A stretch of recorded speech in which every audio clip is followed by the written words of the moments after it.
Assalamualaikum warahmatullahi wabarakatuh. Di sini kami akan mempresentasikan tentang periodisasi pemikiran ekonomi Islam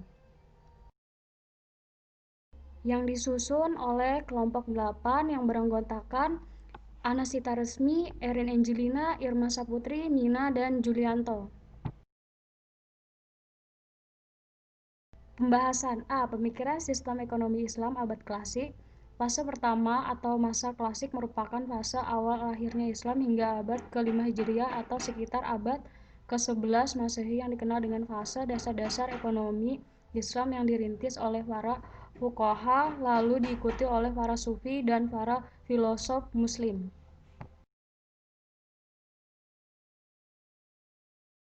Pada abad klasik itu sendiri, ada beberapa tokoh yang mengemukakan pendapatnya tentang pemikiran sistem ekonomi Islam. Yang pertama, pemikiran sistem ekonomi Abu Yusuf. 1. Posisi negara dalam aktivitas ekonomi. Sebaik-baiknya penguasa adalah mereka yang memerintah demi kemakmuran rakyatnya, dan seburuk-buruknya penguasa adalah mereka yang memerintah akan tetapi rakyatnya justru menemui kesulitan. 2. Mekanisme penentuan harga, bahwa peningkatan atau penurunan harga tidak selalu berhubungan dengan peningkatan atau penurunan permintaan, atau peningkatan dalam produksi, namun mahal dan murahnya barang merupakan ketentuan Allah. Yang kedua, pemikiran sistem ekonomi Abu Ubaid, yaitu filosofi ekonomi dan kedudukan pemerintah dalam sistem ekonomi. Hak khalifah dalam mengambil keputusan atau wewenangnya untuk memutuskan suatu perkara selama tidak bertentangan dengan ajaran Islam dan kepentingan kaum muslimin. Yang kedua, konsep kepemilikan tanah, mengakui adanya kepemilikan pribadi serta kepemilikan publik. Lebih khusus lagi, pemikiran yang khas dari Abu Ubaid adalah tentang kepemilikan dengan kebijakan perbaikan pertanian.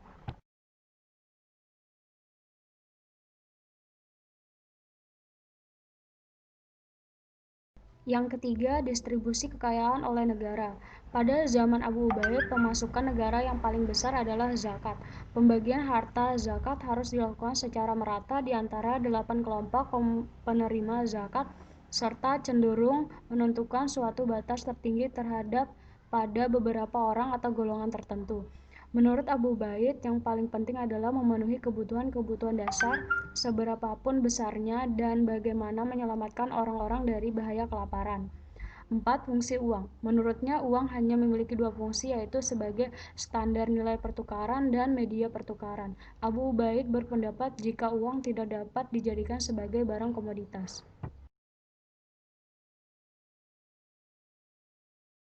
B. Pemikiran sistem ekonomi Islam abad pertengahan. Fase kedua, masa pertengahan merupakan fase sekitar abad ke-11 sampai dengan abad ke-15 Masehi, yang disebut juga sebagai fase cemerlang karena meninggalkan warisan intelektual yang sangat kaya. Ciri khas pemikiran ekonomi pada masa ini adalah para cendekiawan muslim mampu menyusun suatu konsep tentang bagaimana umat melaksanakan kegiatan ekonomi yang seharusnya berlandaskan Al-Quran dan hadis.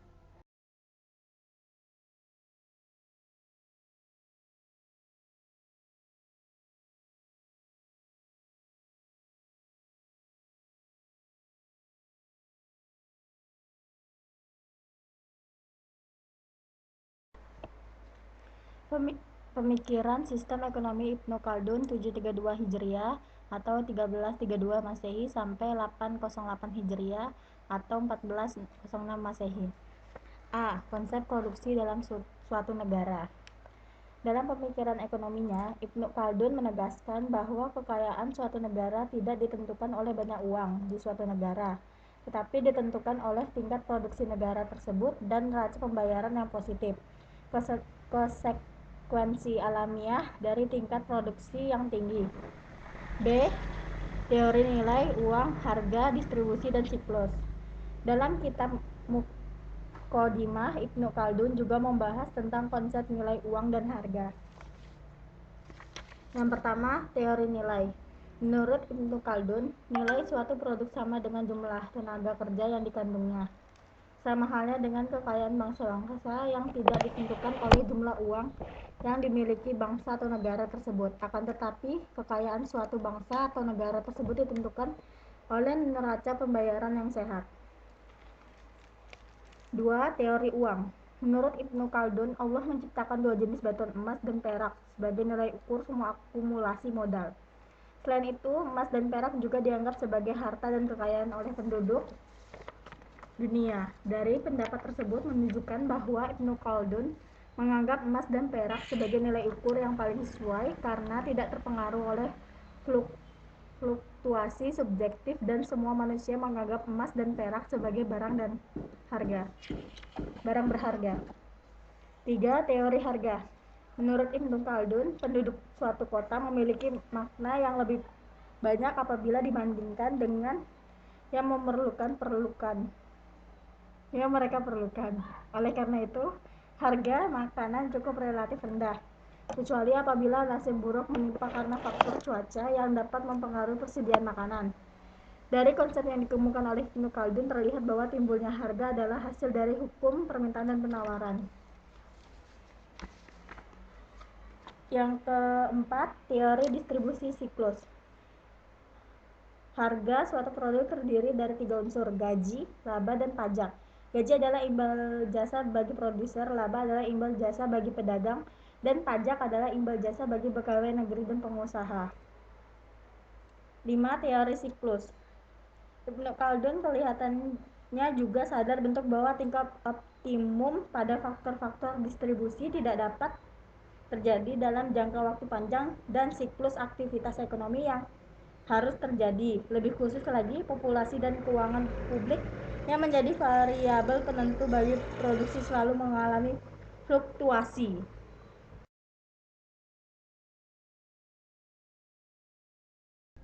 Pemikiran sistem ekonomi Al-Makriz. Teori tentang uang. Karena pengaruh dari guru Ibnu Khaldun, Al-Makriz selalu menggunakan telas historis pada setiap pembahasannya, terutama dalam masalah konsep uang. Pemikiran Makrizi tentang uang meliputi sejarah dan fungsi uang, implikasi penciptaan mata uang yang buruk, dan daya beli. Konsep uang, sejarah, dan fungsinya. Bagi Al-Makrizi, mata uang memiliki peran yang sangat penting dalam kehidupan umat. Hal ini karena dengan menggunakan uang, manusia dapat memenuhi kebutuhan hidup serta memperlancar aktivitas kehidupannya. Akibat penciptaan mata uang yang buruk. Menurut Al-Makrizi, penciptaan mata uang dengan kualitas yang buruk akan melenyapkan mata uang yang berkualitas baik. Teori daya beli. Al-Makrizi berpendapat bahwa pencetakan mata uang harus disertai dengan perhatian yang lebih besar dari pemerintahan untuk menggunakan mata uang tersebut dalam bisnis selanjutnya. Teori tentang inflasi. Peristiwa inflasi merupakan sebuah fenomena alam yang menimpa kehidupan masyarakat di seluruh dunia sejak masa dahulu hingga sekarang.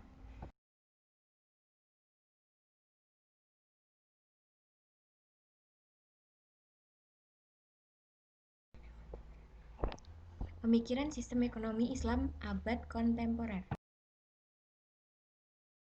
Fase ketiga, abad kontemporer, menurut Najatullah Siddiqi dimulai pada tahun 1446 Masehi, yang juga menjadi pertanda fase di mana ditutupnya pintu ijtihad atau independent judgment, sehingga menyebabkan fase ini disebut sebagai fase stagnasi. Pada awal periode ini, para fuqaha hanya menulis catatan-catatan dari para imam mazhab pendahulunya serta mengeluarkan mazhab sesuai dengan kaidah-kaidah dari masing-masing mazhab. Sementara itu, salah satu ciri yang paling dominan pada abad 20 adalah pertikaian antara paham kapitalisme dan komunisme.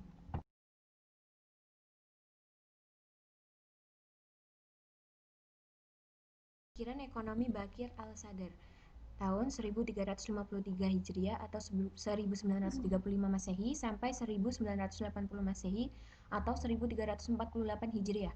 Lanjut, mazhab Bakir al-Sadr mengemukakan bahwa ada 3 hal yang membedakan antara ilmu ekonomi dengan mazhab ekonomi, yaitu 1. Ilmu ekonomi dan mazhab ekonomi berbeda dalam tujuan. 2. Doktrin atau mazhab ekonomi adalah sistem, sementara ilmu ekonomi merupakan interpretasi atau penafsiran. Ketiga, ilmu ekonomi dan mazhab ekonomi berbeda dalam hal metode dan tujuan, akan tetapi tidak berbeda dalam hal materi pembahasan dan ruang lingkup.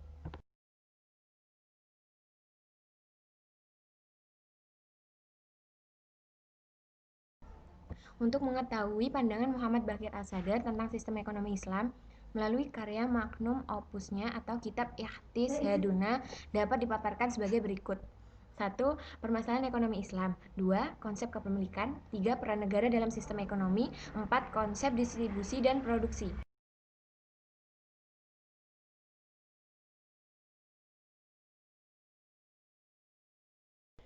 Berikutnya yaitu pemikiran ekonomi Monzerhaf pada tahun 1359 Hijriah atau 1940 Masehi sampai sekarang.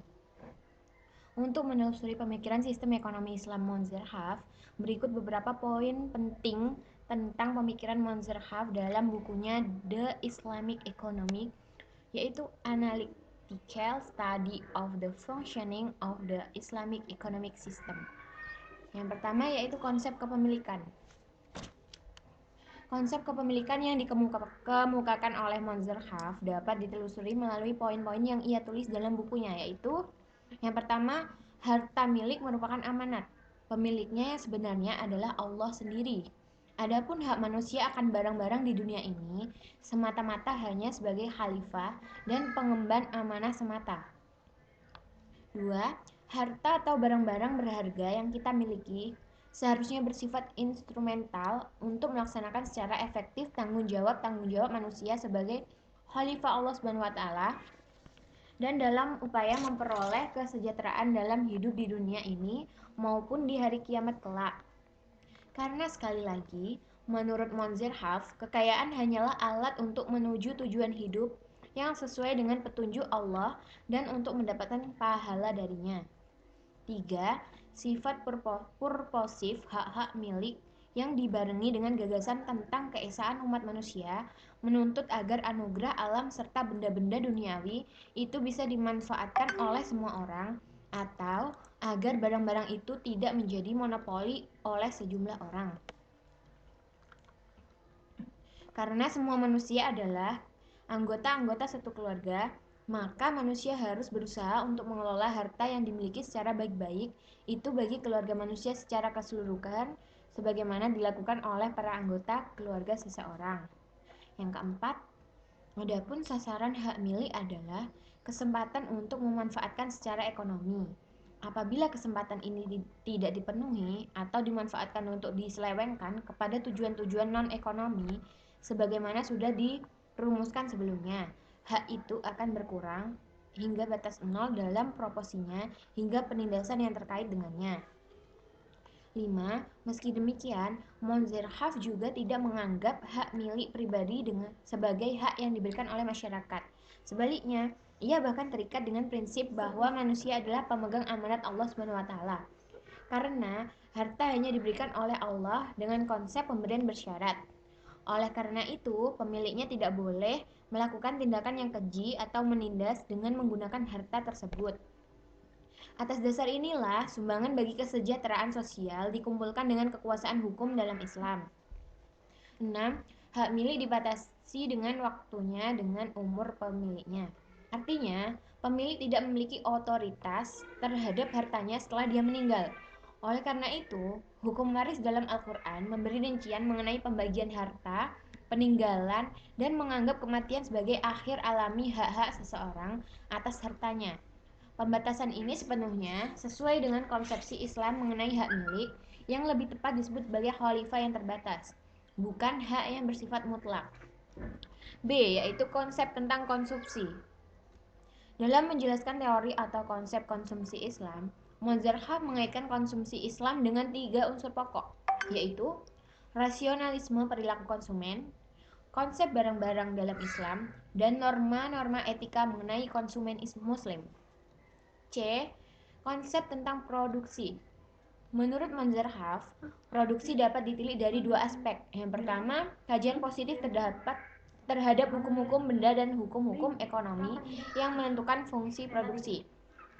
Kedua, kajian normatif yang membahas dorongan-dorongan dan tujuan-tujuan produksi. Kajian pertama merupakan perhatian khusus dari para ahli ekonomi positif serta para insinyur. Sementara itu, para ahli teori sosial membahas produksi dari sudut pandang yang disebut belakangan. D. Struktur pasar. Mozerham menjelaskan bahwa struktur pasar dengan dibagi ke dalam beberapa tingkatan, yaitu yang pertama, kebebasan ekonomi. Ekonomi Islam adalah ekonomi yang bebas, tetapi kebebasannya ditunjukkan lebih banyak dalam bentuk kompetisi ataupun persaingan. Yang kedua, keterlibatan pemerintah dalam pasar. Keterlibatan pemerintah dalam pasar hanyalah pada saat tertentu atau bersifat temporer. Sistem ekonomi Islam menganggap Islam sebagai suatu yang ada di pasar bersama-sama dengan unit-unit elektronik lainnya berdasarkan landasan yang tetap dan stabil. Ia dianggap sebagai perencana, pengawas, produsen, dan juga sebagai konsumen.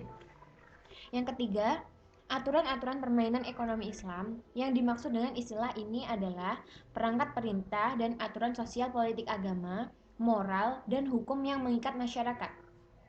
Lembaga-lembaga sosial disusun sedemikian rupa untuk mengarahkan individu-individu sehingga mereka secara baik melaksanakan aturan-aturan ini dan mengontrol serta mengawasi penampilan ini. Sebagai contoh aturan permainan ekonomi Islam dapat dilihat pada lembaga Dewan Pengawas Syariah. Di lembaga keuangan dan perbankan syariah memiliki peran penting dan strategis dalam penerapan prinsip syariah di lembaga keuangan syariah. Namun, peran pengawasan yang dilakukan DPS saat ini masih belum optimal. Teori makro moneter.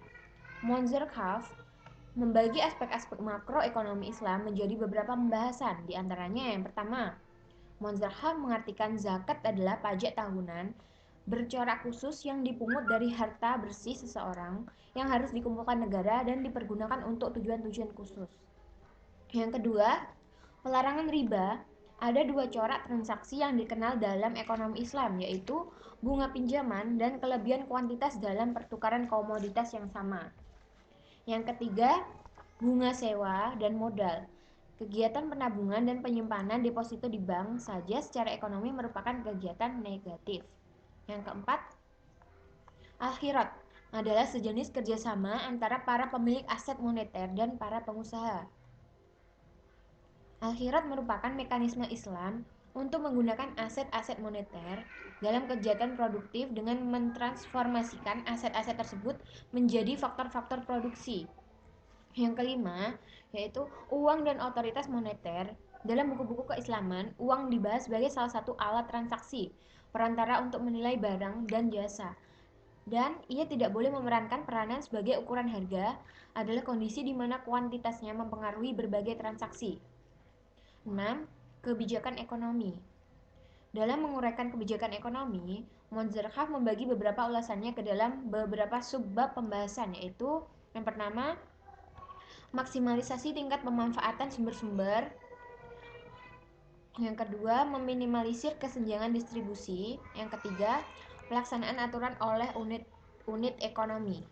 Sekian presentasi dari kelompok kami. Ada kurang lebihnya kami mohon maaf. Wassalamualaikum warahmatullahi wabarakatuh.